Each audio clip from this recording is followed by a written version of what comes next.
पीथमपुर के सियासी गलियारों में आज जो मंजर दिखा उसने कांग्रेस के भीतर चल रहे उस कोल्ड वॉर को सरेआम कर दिया है जिसे अब तक बंद कमरों की साजिशों में दबा कर रखा गया था। यह मामला सिर्फ एक पोस्टर फटने का नहीं है बल्कि यह उस खामोश बारूद के फटने की दास्तान है जो बरसों से वफादारी के नाम पर जिल्लत झेल रहे कार्यकर्ताओं के सीने में सुलग रहा था।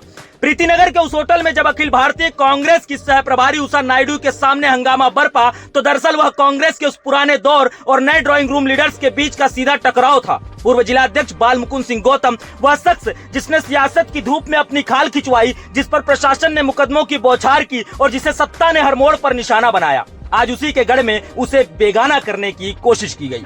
पत्रकारिता के चश्मे से देखे तो यह बाल मुकुंद की हार नहीं बल्कि कांग्रेस के उन नौसिखिए सिपह सालारों की नादानी है जो भूल गए कि पीथमपुर नगर पालिका की जीत और पिछली जिला पंचायत की बिसात पर जो कांग्रेस खड़ी थी उसकी नींव में गौतम की रगों का पसीना शामिल है। जब रसूख और रियासत को दरकिनार कर मंच पर लगे पोस्टरों से कद्दावर चेहरों को मिटाने की सियासी नक्काशी की गई तो स्वाभिमान का ज्वालामुखी फटना लाजमी था। पीथमपुर में कांग्रेस के जमीनी कार्यकर्ताओं द्वारा उठी विद्रोह की आग किसी व्यक्ति विशेष के लिए नहीं थी बल्कि वर्षों से पार्टी के लिए जूझ रहे कार्यकर्ताओं का सिस्टम के खिलाफ विद्रोह था जो यूज एंड थ्रो की गंदी राजनीति पर उतर आया है। वहाँ पोस्टर नहीं फटे बल्कि कांग्रेस के उस अनुशासन का मुखौटा फटा जिसके पीछे गुटबाजी की संधार छिपी हुई थी। उषा नायडू ने भले ही मंच से अनुशासन का हंटर घुमाया हो और गुटबाजी करने वालों के लिए एग्जिट गेट खुला होने की धमकी दी हो, लेकिन सवाल यह है कि क्या पार्टी आला कमान उन चेहरों को देख पाएगा जो जड़ें काट रहे हैं। उषा नायडू ने बंद कमरे में जो मशवरा दिया वह शायद डैमेज कंट्रोल की एक नाकाम कोशिश थी, क्योंकि जब सरेआम वफादारी का कत्ल होता है तो बंद कमरों की मरहम पट्टी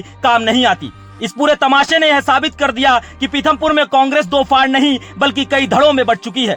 जहां एक तरफ वह योद्धा जिसने मुकदमे झेले, जेल की दहलीज देखी और पार्टी को जिंदा रखा, तो दूसरी तरफ वो लोग जो सिर्फ मलाई के मौसम में नजर आते हैं। आज का यह सियासी अखाड़ा मध्य प्रदेश कांग्रेस के लिए एक चेतावनी है कि अगर बाल मुकुंद सिंह गौतम जैसे पुराने चावलों को हाशिए पर धकेला गया तो आने वाले चुनाव का अंजाम किसी बड़े सियासी मातम से कम नहीं होगा। होटल से लेकर बाजार के चौराहों तक एक ही सवाल गूंज रहा है, क्या कांग्रेस अपने असली सिपह सालारों की बलि चढ़ाकर सत्ता का ख्वाब देख सकती है? फिलहाल तो पीथमपुर की सियासी फिल्म ने यह साफ कर दिया कि यहाँ का सुल्तान कौन है और किसे सिर्फ कागजी शेरों का सहारा है। शुक्रिया, जय हिंद।